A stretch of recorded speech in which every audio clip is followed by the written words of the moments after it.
Hello, Mr. Chairman. Yes. Thank you very much for the brand new additions to the squad.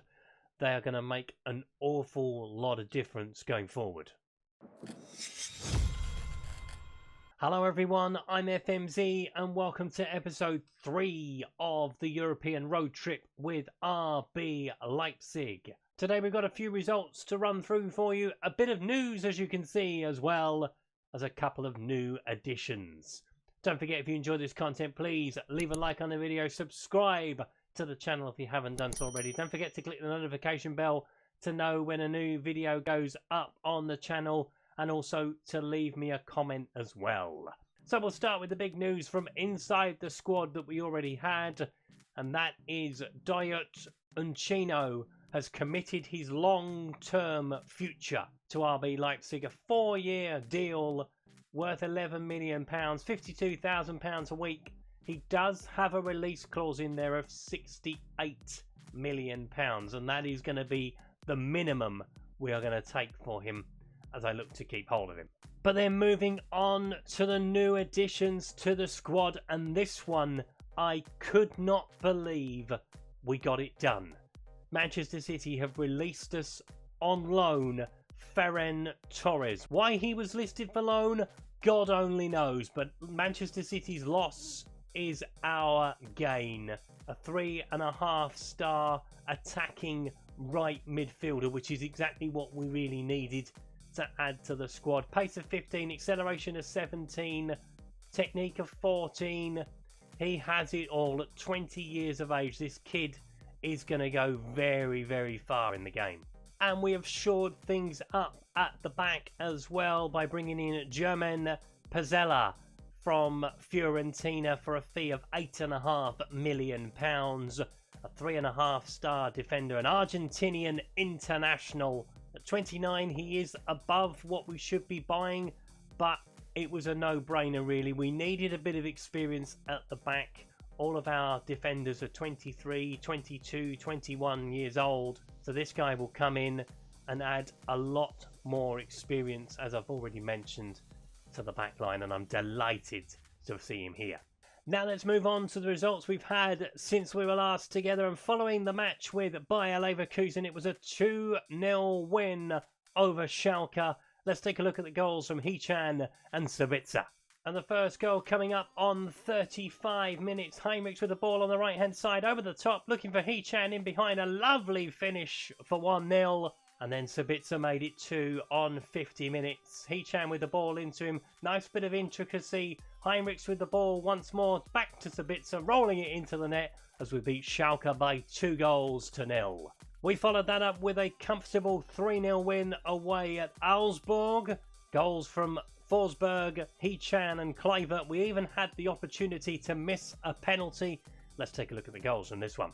Now, it's worth noting that Augsburg had a goal disallowed by VAR, but there is Forsberg putting us in front on 5 minutes. Second goal coming just inside the start of the second half, and a goal from Hichan from the corner. And then Olmi hits the bar from the penalty spot, but Justin Kluivert is the quickest to react as we won by 3-0. We began our Champions League campaign away at Stade Rennais, and we beat them by 2-0. Let's take a look at the 2 goals from this one. Goal coming in the 9th minute through Kutan from the corner kick from Angelino. And then we wrap the game up in the 92nd minute. Angelino down the left-hand side. He will play the ball into the middle. There is Tyler Adams around the penalty spot, stroking it into the net to give us the perfect start in the Champions League. We followed that up with probably our most complete performance of the season so far as we beat Hertha Berlin by 3-0. As you can see from the stats, we deserve to win it quite comfortably as well. Let's take a look at the goals. Ferran Torres striking first for his first goal for us, cutting inside and sliding the ball beyond the goalkeeper into the net for 1-0. We made it 2-0 on 25 minutes. A lovely free kick from Nkuni to make it 2. And then we wrap the game up in the last minute. Angelino, he will cross the ball into the box. There is Forsberg sliding it into the net for 3-0 against Hertha Berlin. We then continued our great start to the Champions League campaign with a 3-1 win at home to Zenit St. Petersburg. Let's take a look at the goals. Justin Kluivert opened the scoring on 24 minutes. The kid is on fire at the moment. Torres with the ball through to him. Kluivert slamming it into the net for 1-0. We made it 2-0 on 29 minutes from a throw-in from Zenit St. Petersburg. Kluivert reacting quickly, playing it back to Sabitzer before he gave it back to him to slide it into the net for 2. And we made it 3-0 midway through the second half. Ball into the middle and Cooney playing a nice pass to Kluivert. Shot from Hee-chan. Torres quickest to react for 3-0. But Zenit St. Petersburg did pull a goal back with about 10 minutes to go. Vasquez with the ball on the edge of the box. Douglas picking the ball up, unchallenged, sliding it beyond the goalkeeper as it finished 3-1 to Leipzig. And last time out, we had a very rare occurrence. We fell behind to Borussia Mönchengladbach, but we did come back to win by 3-1. Let's take a look at all of the goals from this one. Now, the first goal coming up for Mönchengladbach is an own goal. Will Orban, the unlucky man to put the ball in his own net. But from that range, really, there wasn't much option. It was either that or let the man score.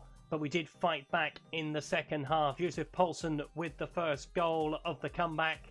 Kluivert with the ball on the left-hand side, playing it into the middle. Nice header into the net for 1-1. The turnaround was complete 4 minutes later as Kluivert picked the ball up on the left-hand side once more.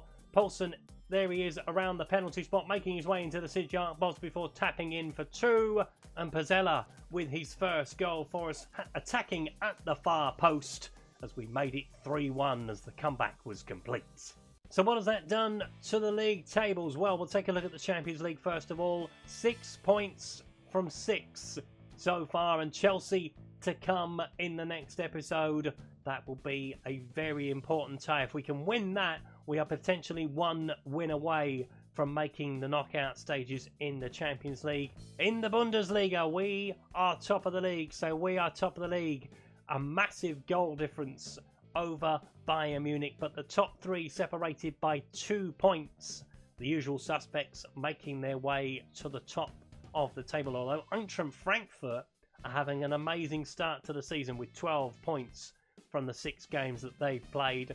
Schalke are in 5th place, Bayer Leverkusen just outside the European places with Hertha Berlin. Then come Mönchengladbach and Union Berlin to complete the top half. In the bottom half, so bottom of the table is Cologne with 2 points. Augsburg have only got 3. Freiburg are in the relegation playoff place with 4, but Bielefeld have got the same amount. Then you've got Hoffenheim on 5, Bremen on 6, Mainz on 7, with Wolfsburg and Stuttgart. And it's unusual to do a league table with less than 20 teams in it, because obviously I had to work out where the top half ended and where the bottom half began. Such is life.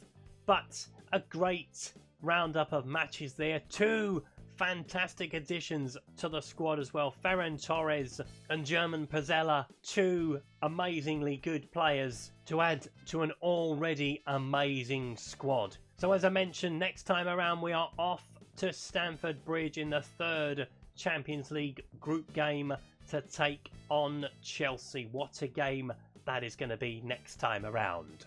If you've enjoyed today's video, please leave a like. If you haven't subscribed to the channel but like to do so, please click that subscribe button down in the corner.